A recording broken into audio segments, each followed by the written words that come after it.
So the next method would be what we call integration. So it means that what if instead of providing a fixed area, say for example, we have uh, what if say let's just say our submerged is a circular plate and we know the formula of our circle is x minus h, right? Squared over, yeah, oh, x minus h plus y minus k squared is equal to r, I believe, squared.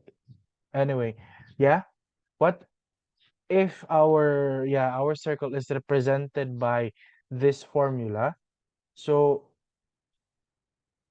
we have a separate uh method for that, and since we are dealing with equations, it is best to represent it using solving it by the equation given.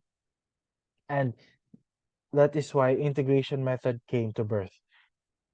If the boundary of the flat plate can be defined in terms of its x and y coordinates as y as a function of x, then the resultant force F sub r and its location P on the plate can be determined by, of course, direct integration. So resultant force is again the sum of all of the forces that acts over that area is equal to the integral of PdA.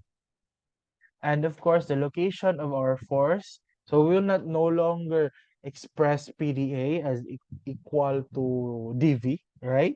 Because dili na siya advisable nga gamiton to siya. Okay, we will use it as is PdA. And the location of the resultant force is x sub p times the integral is equal to the integral of x times PdA over the integral of pressure times the differential area.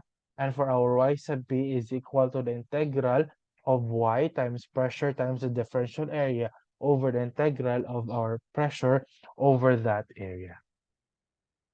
And example 6, 7, 8, and 6 and 7 will have a separate video, and I will have more examples coming up. Okay.